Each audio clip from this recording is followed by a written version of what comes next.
नाज़रीन welcome back after the break. जो video है उसके बारे में हम तफसील से बात कर रहे थे। अज़मा साहिबा ने तो वीडियो के बारे में नहीं बताया, वो अभी भी ये कहती हैं कि जब वक्त आएगा तो हम बताएंगे। तैमूर तालपुर साहब, आप लोग ही बता देंगे कौन से 4 MNA से मामला क्लियर हो जाएगा। अगर उन्होंने कल वैसे ही यूसुफ रज़ा गिलानी साहब को वोट करना है तो इसको मामले को क्लियर कर दें। सदाकत साहब को भी पता लग जाएगा कि ये 4 MNA अब हमारे दरमियान नहीं रहे, मामला ये क्लियर हो जाएगा। क्या ख्याल है जी तालपुर साहब? मैं आपको सुन नहीं पा रहा जी। आवाज आ रही है मेरी? जी बोल रहा हूँ जी जी। जो आप बात कर रहे हैं 4 लोगों की, तो मैं 4 लोगों की बात क्यों करूं? यूं तो सैकड़ों लोग हैं सिंध के अंदर, पता नहीं कितने एमपी से तंग आए हुए हैं, MNA पता नहीं कितने, तो 4 से 40 चले जाएंगे। मैं इनको हार्ट अटैक नहीं देना चाहता, वैसे ही अपने लोगों की बातें सुन नहीं सकते। इनके लिए क्या इनके MNA कहते हैं उसको भी चले छोड़ देते हैं। मैं झूठ बोल सकता हूँ, उस्मा झूठ बोल सकती है, आप भी झूठ बोल सकते हैं ना। पर इनके पार्टी के सीनियर मोस्ट लीडर यासिर जसोई ने क्या कहा कि ये 35 करोड़ में सीटें बेच रहे हैं। अरबाब गुलाम रहीम ने क्या कहा कि हम इलेक्शन हार रहे हैं इमरान खान की पॉलिसीज की वजह से। तो ये हमसे क्या आके लड़ेंगे? ये पहले अपने पार्टी की दरारें तो सही कर दें। जो इन्होंने खाना खराब मुल्क का किया उसके लिए हमें कुछ कहने की जरूरत ही नहीं है। इनके अपने लोग इनको किस तरह से गालियां दे रहे हैं, किस तरह से कोस रहे, तो कोई मजाक नहीं है। आप जब बैठ के बातें करते हैं तो हवाल तो लाखों कर सकते हैं ना। अब ये भी तो हम एक्सपेक्ट कर सकते हैं। खान साहब आजकल कहते हैं कि मैं चीन और अमेरिका की दोस्ती करा दूंगा। आप अपने MNAs को कंट्रोल कर नहीं सकते, आप चीन और अमेरिका। लेकिन तालपुर साहब एक बात तो तय है, तालपुर साहब एक बात तो तय है कि कल का इलेक्शन जो भी जीतेगा, मुझे नहीं पता कौन जीतेगा, अब्दुल हफीज शेख या यूसुफ रज़ा गिलानी, जो भी जीतेगा हारने वाले ने यही कहना है कि लो जनाब पैसा चल गया। और दोनों में से जो भी होगा, क्योंकि ये पूरा प्रोसेस इतना अब गंदा हो चुका है, इतना गंदा हो चुका है कि अवाम का एतमाद नहीं है इसके ऊपर। मैं आज भी आपसे मैं चैलेंज कर सकता हूं कि आप जाके सड़कों पे पूछें तो लोग यही कहेंगे कि ये एक ऐसा प्रोसेस है जिसमें किसी किस्म की कोई शफाफियत नहीं है। मेरे ख्याल से साहब, अगर आप सड़कों पे जाके पूछेंगे ना तो लोग आपको सेनेट की बात नहीं, लोग कहेंगे हमें इन लोगों ने भूखा मार दिया है, हम दवाई अफोर्ड नहीं कर सकते, रात को लाइटें ऑफ करके सोते हैं, पंखा नहीं चला सकते क्योंकि बिजली की कीमत कहां पे पहुंच गई है। लोगों के घर में एक गीजर है पर सुबह को गर्म पानी से नहीं नहा सकते क्योंकि उनने प्राइसेस कहां पे गैस की पहुंचा दी है। 250% प्राइस बढ़ा दी है लाइफ सेविंग ड्रग्स की। लोग ये बात पूछते हैं, लोग इनको कोसते हैं। लोगों को सेनेट का नहीं है, लोग कहते हैं हमें 2 वक्त का खाना इज्जत से मिल जाए, हमें छत इज्जत से मिल जाए, हम उसमें खुश है। तो ये जब ये अगर जाएंगे ना सेनेट की बात करने तो ये अंडे और टमाटर खा के आएंगे, क्योंकि इनकी लीडरशिप भी वही कर रही है, इनके MNA भी वही कर रहे हैं। ये तो गैर सियासी लोग हैं साहब, ये टोटली गैर सियासी लोग हैं। सारे लोटे इन लोगों ने सारी पार्टी से लाके यहाँ बिठा दिए, सारी शुगर माफिया इन लोगों ने लाके बिठा दी, बाकी 1-2 बल्लाबाज और बॉलर पे वो नहीं है। पार्टी इस तरह से सियासत थोड़ी चला सकती है लोग। ये तो वो लोग हैं। आज इनके लीडर ऑफ अपोजिशन ने सिंध असेंबली आके जो अल्फाज यूज किए प्रेस के लिए, कहा है कि आप प्रेस वाले जो लोग हैं आप चलते हैं लिफाफों के ऊपर। हलीम ने कहा है कि आप रिश्वतखोर है, सारी प्रेस मीडिया रिश्वतखोर है, पैसों के पीछे चल रही है। आप सुने तो सही आज इसने क्या किया, आज बाइकआउट किया है। तो ये गैर सियासी लोग हैं, हमें कोई डर ही नहीं है। ये अपने वजन से खुद गिरेंगे, इन्हें तो गिराने की जरूरत ही नहीं है। जो इनकी पॉलिसीज है उनका रिजल्ट इनको मिल रहा है। जैसे मैं कहा कि 9 में से 8 इलेक्शन रूलिंग पार्टी अगर हार जाए तो डूब मरने का मकाम है, अगर छलांग नहीं मार के तो चुल्ली भर पानी में डूब मरे। आपकी policies are paying them back in the same veg.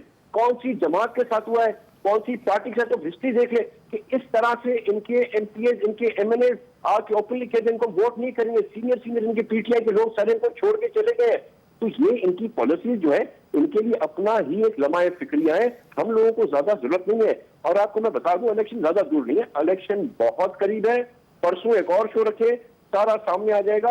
और खान साहब की हम बात करते हैं तो इमरान खान ने तो खुद आके कहा था ना कि मैं पावर में हूँ, मेरे पास ताकत है, हुकूमत के पास पैसा होता है, वो इस्तेमाल कर रहे हैं। और अलमिया ये है कि वो पैसा, वो ताकत, वो नैब और वो FIA के बावजूद इनके लोग इनसे दागी हैं और इनको वोट देने से जवाब कर। सदाकत साहब तालपुर साहब जिस चीज की बात कर रहे हैं इसकी जारी बात है, हम चूंकि वीडियोस की जहां बात कर रहे हैं तो 2 MPs तो आपके वाकई आपसे मुनज़्ज़फ़ तो हो गए, उन्होंने आके अपने वीडियो पैगाम भी दिया और उसके बाद असेंबली में भी आके आज आके उन्होंने मीडिया के सामने भी कहा कि जी हम नहीं वोट करेंगे पाकिस्तान तहरीक इंसाफ को, आप ही के टिकट से MPA इलेक्ट हुए थे वो। मंजूर साहब, हमें इलेक्शन जीतना हारना वोट देना ना देने का कोई मसला नहीं है। कोई अगर हमसे इख्तलाफ करता है तो वोट ना दे, जैसे उन्होंने जुर्रत का मुजाहरा किया, ठीक है, पार्टी के अंदर वो बाजुरत लोग हैं। हम तो ये कहते हैं कि ये जो मंडियां लगाते हैं आप, ये जो गिव एंड टेक करते हैं, ये जो पैसे देते हैं, हम तो इसके खिलाफ हैं। आप हमारे 4 एमपी ये जो दो बंदे हैं, हमारी साहब, ये जो दो बंदे हैं, हम ये हारेंगे नहीं, हम आवाम के सामने जीतेंगे। और आप जितना मर्जी वोटर ले जाएं, मैं कह रहा हूं, आपकी वीडियोस निकल रही हैं, आप आवाम में एक्सपोज हो रहे हैं। ये जो 2 एमपीएस हैं सिंध के, जो अब आपको वोट नहीं देना चाह रहे, ये पैसे के बलबूते पे कर रहे हैं या बाकी नाराज हैं? आपका क्या ख्याल है? नहीं, देखें, अगर उन्होंने ओपनली कह दिया कि वो वोट नहीं देना चाह रहे, तो जाहिर है उनका पैगाम हमारे लिए भी है और सबके लिए भी है। और मैं नहीं समझता कि हम उनको इस तरह का इल्ज़ाम देंगे। वो तो जिन्होंने वोट देना था, जो ये कह रहे हैं ना, अली हैदर गिलानी साहब जो कह रहे हैं कि जी आप अपने वोट पे इतना नंबर लगाएं और ये वाला निशान लगाएं, मुझे बताएं ना, ये होता है ना माफिया, जिसका अगली नस्ल भी माफिया है। यानी वो पूरे पाकिस्तान के पार्लियामान को गंदा कर रहे हैं। आप नंबर पर ही ये गंदा कर रहे हैं, लोगों को पैसे खरीद। मेरी पार्टी का कोई बंदा वोट तालपुर साहब क्या कह रहे हैं आप? पैसों का जिक्र नहीं है। अगर साहब की वीडियो में कहीं भी पैसों का कोई जिक्र नहीं है। अब आप बात को उल्टा सीधा करें, लेफ्ट राइट करें, ये इलेक्शन जो है उसमें ऑफकोर्स पॉइंट्स होते हैं, पॉइंट्स के साथ ही जीतते। पैसे का ना कोई जिक्र था, ना कोई जिक्र आया, ना कोई जिक्र। जी सदाकत साहब, अब बाकी साहब ऐड करना चाहते हैं तो कुछ भी ऐड कर सकते हैं। मैं तो इतना कह रहा हूं कि वो माफ कीजिएगा, वो एमएनएस को कह रहे हैं, 4 एमएनएस को उन्होंने 4 कोड दिए। वो आप वीडियो दोबारा सुन लें, क्या कहा है आप सुन लेना बात। पैसे की सदाकत साहब, उसके अंदर कोई डिस्कशन नहीं है, पैसे की तो कोई लेन देन की बात नहीं। मुझे ये बता दें कि यूसुफ रजा गिलानी साहब का बेटा पीटीआई के एमएनएस को अलेजेडली 4 नंबर देता है कि आपने बैलेट पेपर पे ये 4 नंबर लिखने हैं, और वो आपका क्या ख्याल है किस हवाले से कर रहा होगा?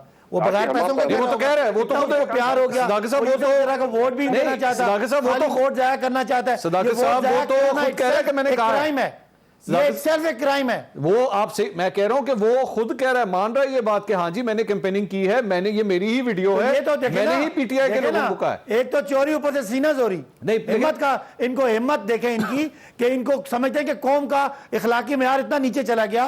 एक बंदा पब्लिकली कहता है कि मैं वोट के प्रोसेस को खराब करता हूं, ये मेरी जुर्रत है और ये मेरा हक है, और आप और मैं बैठ के उसके लिए जनाब मोहतरम काबिल एहतराम का लफ्ज इस्तेमाल कर रहे हैं। आपको वोट नहीं देना चाह रहे, मुझसे हमारा क्या कसूर है? अपनी कारकर्दगी बेहतर करें, आप अपनी करप्शन खत्म करें, आप अपनी नाअहलियात सुधारें, तो यही आपके एमएनएस एमपीएस आपको वोट दे देंगे।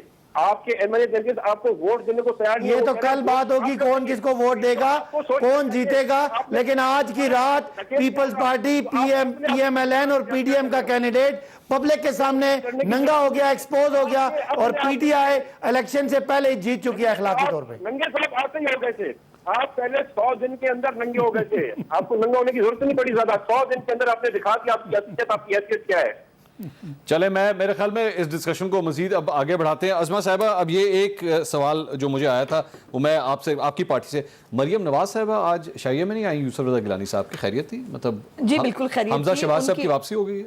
नहीं, खुदा का वास्ता, ये पूछ रहा हूं ये बहुत पुराना हो गया, मतलब घिसा पिटा फिनोमेना हो गया। आपको नई चीज लेके आते हैं। नहीं, वो आए हैं ना? नहीं, बिल्कुल आए हैं। और वो पार्टी की नुमाइंदगी करने के लिए भी गए हैं। मरियम साहिबा की कुछ जाती मसरूफियात थी और इस वजह से वो नहीं जा सकी, लेकिन वो पार्टी के साथ बिल्कुल इन टच है। और पूरे सेनेट के इस प्रोसेस के अंदर हमारी पार्लियामेंट्री पार्टी की आज मीटिंग भी हुई है, और हमारा एक जो है वो मुकम्मल पार्टी का वफद जो है वो आज खाने के अंदर भी शिरकत कर रहा है।